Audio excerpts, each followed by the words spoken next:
అలా అని నువ్వెందుకు అనుకోవాలి? అలాగే అనుకోవాలి. మా తమ్ముణ్ణి అరెస్ట్ చేసిన తర్వాత మీరేం కోల్పోలేదా? అలాగే మీతో పాటు నేనెంత నష్టపోయానో మీకు తెలీదా? ఎప్పుడో జరిగిపోయిన దాన్ని ఇప్పుడు మీరు దెప్పి పొడవలసిన పని లేదు.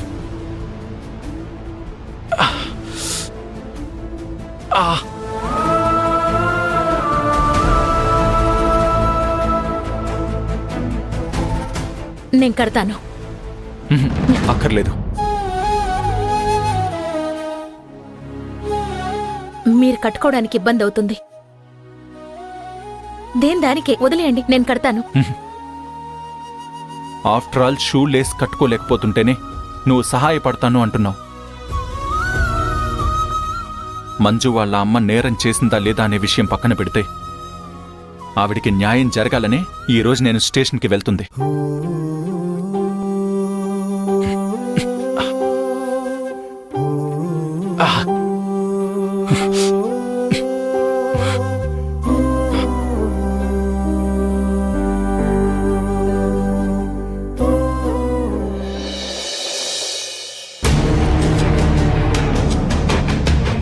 ఏంటి మినిస్టర్ గారు రమ్మని చెప్పారు? మీ కోడలు జాబ్ పోయిందంటే మీకు సంతోషమే కదా? నాకు సంతోషమే. పండగ చేసుకోవాలన్నంత హ్యాపీగా ఉంది మినిస్టర్ గారు. ఆ విషయమే మీకు చెప్దామని రమ్మన్నాను. ఏం సార్, ఏమైనా చేశారా? చేయాల్సింది లేదు, చేయవలసిన అవసరమూ లేదు. నేను రంగంలోకి దిగాక దాని కలరే మారిపోతుంది. తన తల్లిని అరెస్ట్ చేసి జైల్లో పెట్టింది కదా, మంజుకి చాలా మంచి పేరు వచ్చింది. ప్రజల్లో తనకొక హీరో ఇమేజ్ వచ్చింది. తల్లినే చట్టం కోసం అరెస్ట్ చేసిందని అందరూ తనను పొగుడుతున్నారు. అదేంటి సార్ ఆయన అంత పొగుడుతున్నారు? తనని జాబ్లోంచి తీయించాలనుకుంటున్నాం కదా. పొగడం ఏంటి మేడం గారు, ఉన్నదే చెప్తున్నాను. ఏమో సార్, నాకేం అర్థం కావడం లేదు. తల్లినే అరెస్ట్ చేసింది కదా, మీరు ఇప్పుడు సత్యాన్ని పిలిచి తనని ఎలాగైనా వాళ్ళ అమ్మని విడిపించమని చెప్పండి. అదేంటి సార్, మంజు వాళ్ళ అమ్మని విడిపిస్తే మంజుకి జాబ్ ఎలా పోతుంది సార్? మేడం గారు మీరేం షాక్ అవ్వకండి.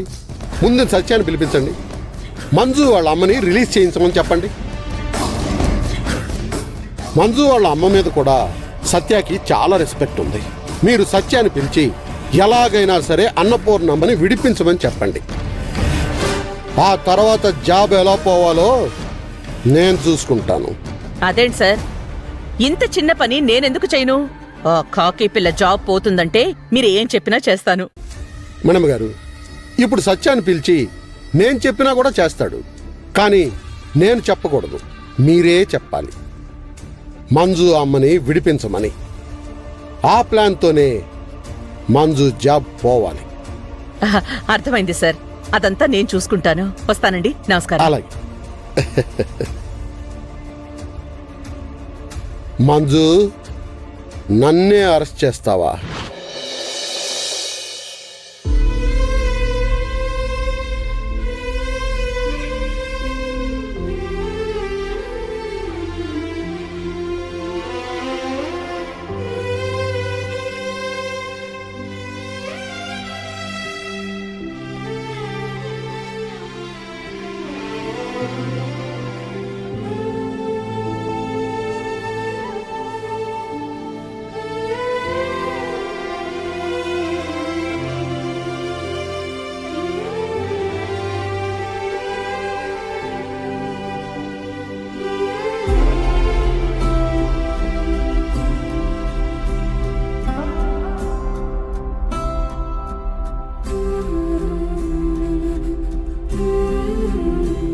అమ్మా, అన్నం తిందుగాన్రా.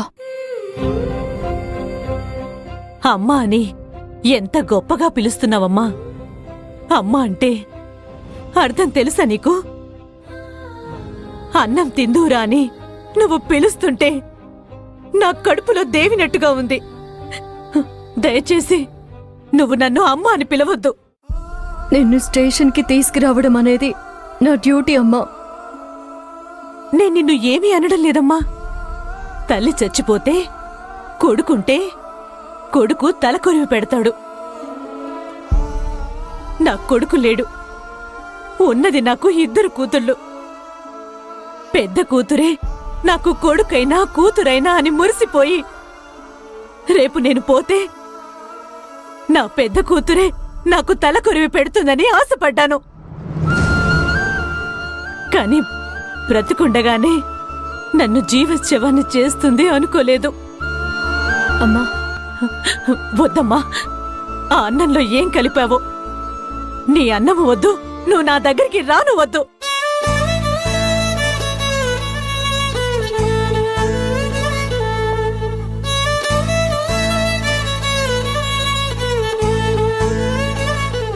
మేడం చాలా దుఃఖంలో ఉన్నారు.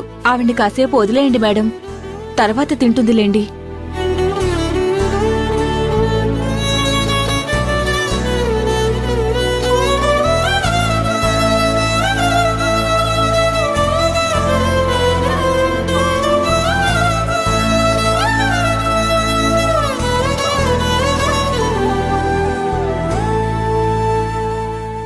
నువ్వు చేసింది మంచి పనే.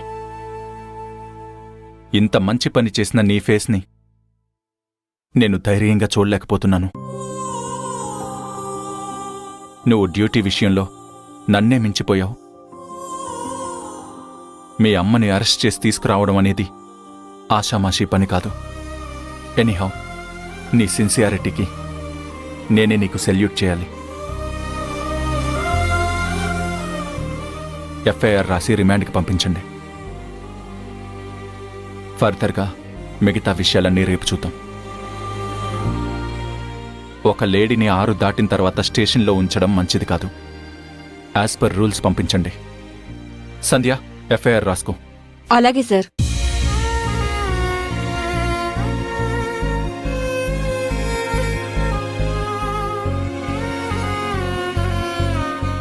మీ పేరు? అన్నపూర్ణ. మీ వయసు? 50 సంవత్సరాలు.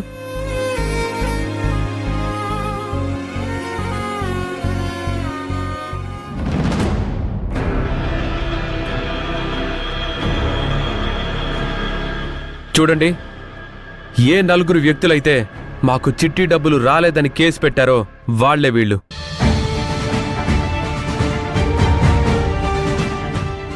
వీళ్లకు చిట్టీలో ఎంతైతే రావాలో అన్ని డబ్బులు వాళ్ళకి ఇచ్చేశాం. అవును సార్, మా డబ్బులు మాకు వచ్చేసాయి. వీళ్ల డబ్బులు వీళ్ళకొచ్చాయి కాబట్టి కేసుని వీళ్ళు వాపస్ తీసుకుంటున్నారు. అవును సార్,